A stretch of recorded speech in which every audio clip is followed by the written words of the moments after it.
Bonjour à tous, bienvenue dans ce troisième vlog. Là c'est un vlog un peu plus spécial que la semaine passée, donc on n'est pas sur une pêche en journée, on va être sur une pêche de matinée. Donc je vais faire une matinée aujourd'hui, une matinée demain. L'idée c'est de pêcher 4-5 heures avec une canne, 6 heures avec une canne. On retourne sur le même site que la dernière fois, donc la petite mare à canard. Bon là la différence c'est qu'on a pris une grosse chute de température avec beaucoup de Mistral. Et on a eu 3 jours de vent tempétueux, avec des rafales de 60, 70 et une chute de température très conséquente. On a perdu une dizaine de degrés, une douzaine de degrés. Les seuls modifs que je vais faire tactiquement, c'est que je vais allonger un tout petit peu mon bas de ligne. Je vous expliquerai tout à l'heure pourquoi, si je peux au bord de l'eau, s'il n'y a pas trop de vent pour parler. Donc on est parti, il est 5h et quelques, il ne faut pas perdre le temps, il faut que j'aille le plus tôt possible pour choper le premier passage du matin. Il est 7h, je suis revenu sur le même site. De nouveau avec le même système sur le même spot, donc pêcher avec un gros sac soluble avec la gamme Micromass, avec la gamme Krill pardon, Micromass, pellets de 2 mm et cette fois-ci avec des pellets de 6 croûtés. Et en amorçage j'ai mis une plus grosse proportion de 6 mm et une plus petite proportion de 2 mm. La seule modif que j'ai faite c'est que dans le jeu je commence qu'avec une seule canne. Et la deuxième modif c'est que comme ce que vous n'avez pas vu à l'image la semaine passée, c'est que je suis revenu le lendemain faire 3-4 heures un coup d'après-midi avec une canne et j'ai eu une touche. D'ailleurs les images du combat en bateau viennent de ces journées de pêche, de cette partie de pêche là. Et le poisson je l'ai pris vraiment dans la lèvre et pas derrière celle-ci. Et déjà la veille j'avais décoché un petit poisson et sur les deux poissons que je sors il y avait une piqûre qui me plaisait moyennement. Du coup ce que j'ai fait c'est que j'ai donné 3 cm de plus à mon bas de ligne pour avoir une meilleure marge en fait, pour essayer de piquer plus derrière et que ça soit moins rapide. Et aussi la deuxième contrainte que j'ai aujourd'hui par rapport au week-end passé, c'est qu'on vient de manger une chute de température assez conséquente. Puisque la semaine passée, quand j'ai fait mon petit coup de journée, il faisait une quinzaine de degrés le premier jour quand il n'y avait pas de vent. Le lendemain, il faisait un peu moins chaud, il faisait 10, 11 degrés, peut-être 12, et il y avait un peu plus de vent. Et en fait, depuis une soixantaine d'heures, on prend beaucoup de Mistral avec des grosses rafales de 60, 70. Là ce matin c'est le premier moment où il se calme un petit peu et il y a encore une bonne vingtaine de kilomètres heure de vent. Donc c'est pas du tout les mêmes conditions. L'eau s'est refroidie. J'espère que ça a un peu calmé les plus petits poissons et que ça laissera un peu plus de place aux plus grands, même si la semaine passée j'ai pas eu à me plaindre sur les 3 poissons que je sors. Les 4 poissons je fais seulement un carpo et je fais un poisson de 7-8 kg et le lendemain quand j'ai fait mon combat de journée, le poisson je l'ai pas ramené jusqu'à la berge, c'était un poisson qui devait faire une 10-12 kg peut-être, une miroir. Donc j'ai pas à me plaindre, espérons que ça continue comme ça.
Bon ben, cette première matinée est finie.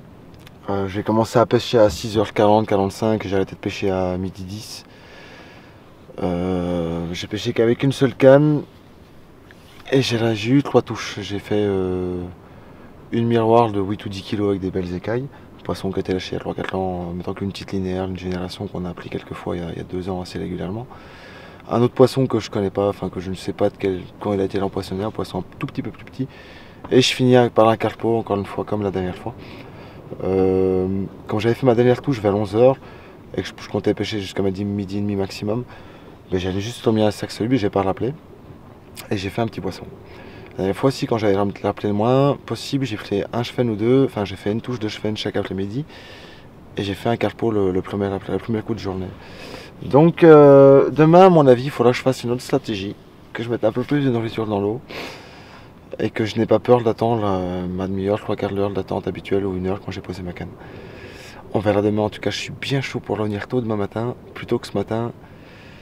Et vivement demain que le vent y tombe, parce que là avec le vent, c'était vraiment la dernière dépose à 11h, elle a été extrêmement physique à la rame, c'était une vraie galère. Mais bon ça pêchait puisque j'ai fait ce carpo. Vivement demain. Bon c'est la deuxième matinée, c'était encore un peu plus speed qu'hier puisque je suis arrivé un peu plus tard, j'ai commencé à pêcher pour 7h, à 7h15 je faisais mon premier poisson, je ne l'ai pas filmé parce qu'il n'y avait pas assez de lumière et que c'était un poisson entre 6 et 8 kg de lâcher. C'est un poisson que j'ai déjà pris l'année passée, en plus je l'ai reconnu puisqu'il a un pet au niveau de la dorsale et il a une couleur très chocolat au lait, un poisson très particulier. Sinon quoi dire d'autre, que j'ai changé un peu la tactique par rapport à hier, j'ai mis un peu plus de nourriture dans l'eau parce que j'ai eu l'impression sur cette journée, cette demi-journée, et sur hier ce coup du matin et sur ce qui vient de se passer maintenant, j'ai l'impression que quand j'en mets moins, je fais moins de beaux poissons, que je fais plus facilement des petits poissons dans un contexte comme ça.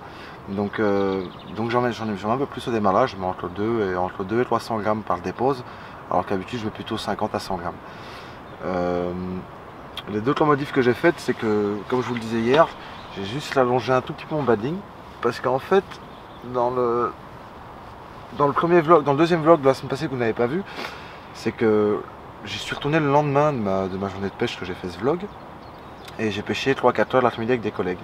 D'ailleurs les images de combat qu'on voit dans le vlog, c'est des images que j'ai faites le lendemain avec un poisson de la 10-12e. Et ce poisson je l'ai pris dans la lèvre, pas derrière la lèvre mais dans la lèvre, vraiment dans la lèvre. Du coup je pêchais qu'un badling entre 13 et 15 cm et sur les 4 poissons que j'avais pris, il y en avait 2 qui n'étaient pas bien piqués, j'en ai piqué une. Donc j'estimais que je pensais en tout cas, je croyais que ce qui fait que je les prenais trop près de la sortie de la bouche et pas assez à l'intérieur, c'est que mon badling était un peu trop court. Du coup j'ai rajouté 3 cm à mon badling, pour faire un badling plus ou moins de 18 cm. Et hier j'ai eu 3 poissons piqués au top, piqués vraiment bien comme il fallait, cloués en bas dans l'aile inférieure. Le poisson que je viens de faire maintenant, pareil, je l'ai cloué en bas. Le combat était très viril, du coup il m'a ouvert mon 4. J'ai eu le poisson quand même, mais je mets le badling, l'hameçon il fait un peu la tête quoi. Du coup je vais me dépêcher de refaire un deuxième badling, parce que quand je pêche comme ça en sac soluble, il faut toujours que j'ai un badling de rechange déjà préparé avec mon sac. Éché, préparé et emballé, il n'y a plus qu'à le positionner en fait. Du coup à chaque fois que j'ai une touche, au lieu de perdre 5 à 10 minutes le temps de faire mon sac soluble, j'ai juste à déclipser, à dégrafer mon badling, à remettre un nouveau badling qui est déjà avec mon sac soluble et aller tout de suite poser ma canne.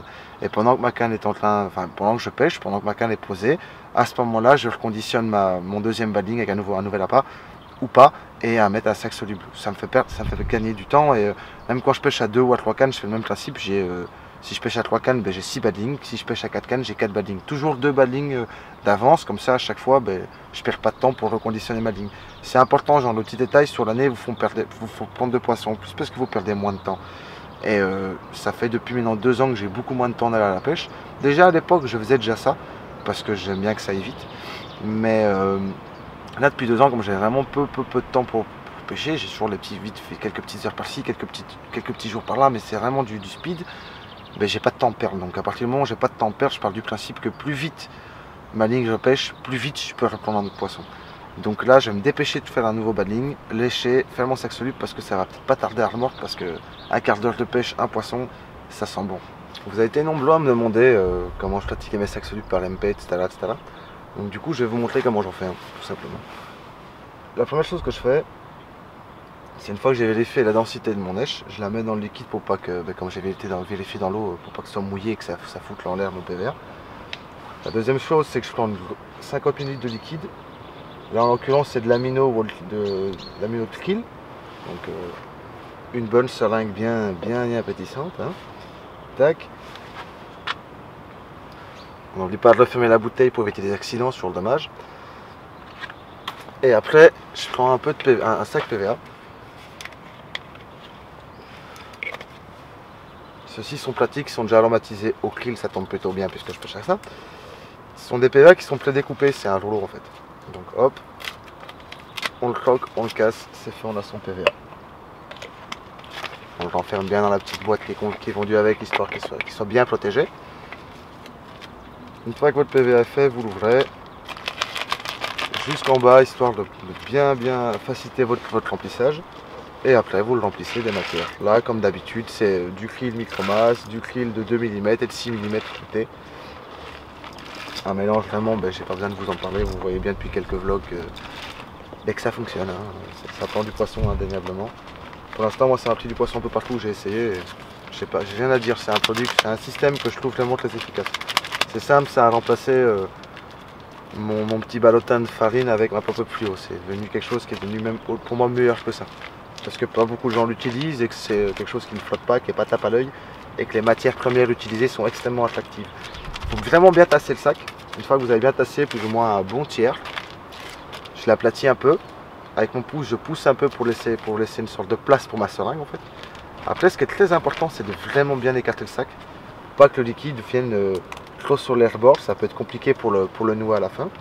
Une fois que c'est fait, que vous êtes dedans, on injecte. Tac.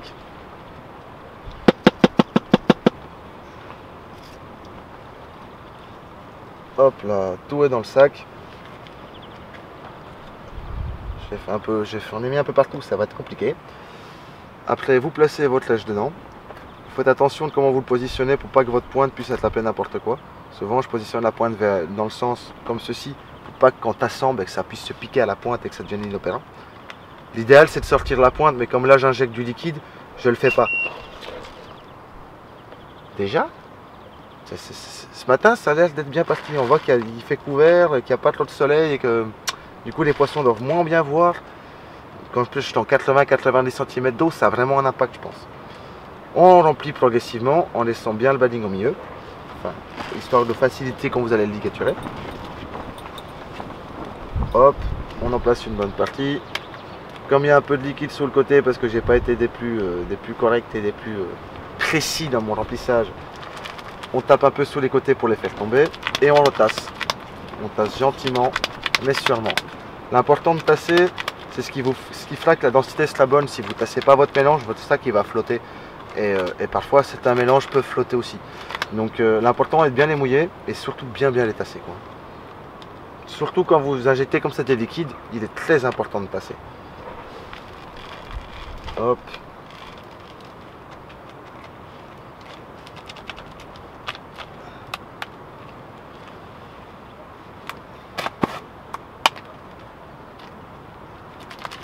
Et on le tasse, on le tasse, on le tasse, on le tasse. Une fois que c'est dur comme de la pierre, ou du bois, enfin on s'est compris hein, quand je dis dur comme de la pierre. Une fois que c'est bien tassé, vous obtenez un peu ceci, ouais. Je sais pas si ça se voit bien. Le badding est au milieu. Ce que je fais, c'est que je le pince fortement. Et après avec mes mains, je fais comme ceci. Pour vraiment bien pincer, le badding passe ici pour que ce soit pratique, pour que je puisse faire mon nœud. Je fais un tour et terminé. Une fois que mon tour est réalisé, parfois il faut s'y appliquer. L'important c'est vraiment de bien serrer votre tour. Une fois que mon tour est fait, hop là, voilà. Une fois qu'il est bien verrouillé comme ceci, et vraiment vous l'avez bien bloqué, que vous le tenez bien, vous l'avez bien pincé, on prend un peu de tape soluble, hop, on tourne quelques fois autour de l'endroit où vous avez fait une sorte de ligature, si on peut dire. Enfin, je peux pas même pas une ligature, mais c'est une sorte de torsade. Une fois que vous tournez quelques fois autour, en serrant très fort, vous faites un double nœud. Hop, comme ceci. Puis vous passez une première fois, vous passez une deuxième fois, vous serrez calmement pour pas casser le lien, sinon vous recommencez à zéro. Hop. Et voilà. Votre sac soluble est presque fait. Dans un contexte où je mets pas de liquide, donc il sera moins dense, souvent j'ai tendance à mettre un coup de ciseau ici, à lécher les coins, à les replier. Bon, là il y a du liquide dedans, donc la densité, vous voyez, il y a une bonne proportion de liquide, je sais pas si ça se voit bien. Donc à partir de ce moment-là, je joue pas à ça. D'habitude je le fais, mais dans des contextes comme ici où il y a beaucoup de liquide et c'est beaucoup de petites matières, ça me gêne pas. Souvent quand je fais ça avec quand je pêche à la bouillette ou quand c'est un autre système de pêche, quand je pêche pas avec ces particules-là, à ce moment-là, souvent je mets 3-4 bouillettes sous le fond du sac pour... Ça va être rigolo, je crois, aujourd'hui. Je vais mettre, quand je mets 3-4 bouillettes au fond du sac, souvent j'ai tendance à mettre un coup de ciseau entre les bouillettes. Et voilà quoi. Et là vous obtenez un sac bien costaud, bien solide. Il est déjà prêt pour ma deuxième peau, si jamais ça repart. Et un petit conseil que je peux vous donner, c'est tout le temps en faire deux. C'est-à-dire vous avez une canne, vous avez un badling d'avance et un sac d'avance comme ça. Dès que ça part, vous changez vos badling, vous retendez votre canne, ça pêche tout de suite. Vous ne perdez pas de temps à le façonner, à faire un nouveau sac soluble. Donc c'est aussi simple que ça. J'empile un bon tiers, tassez fortement, faites-les fortement, poussez un peu avec son pouce, créez une sorte d'emplacement pour pouvoir mettre un coup de seringue, placez votre seringue, injectez le liquide que vous voulez, entre 30 et 50 ça peut être une bonne proportion pour la taille des sacs, placez votre lèche, recouvrez les particules, tassez fortement, faites votre torsade, coupez un morceau de tape PVA, tournez quelques tours autour, faites un double nœud, serrez doucement sans casser les liens, coupez les excédents, banzai, ça pêche. C'est aussi simple que ça.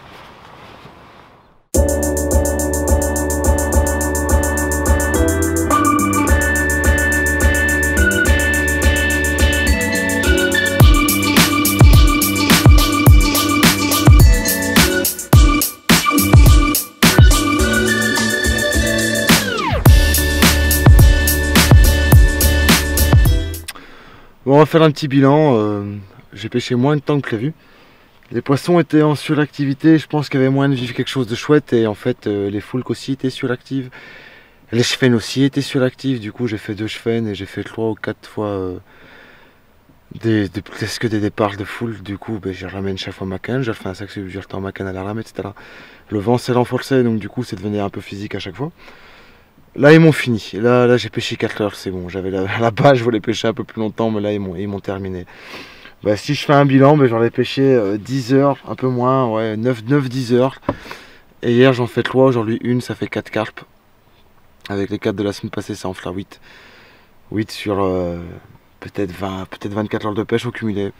On va pas se plaindre, c'est pas mal, mais ça me laisse un petit goût amer et un petit goût de frustration dans la bouche parce que je pense qu'il y avait moyen de faire mieux et de toucher d'autres types de poissons. Du coup, je pense que je vais revenir là à mon prochain repos.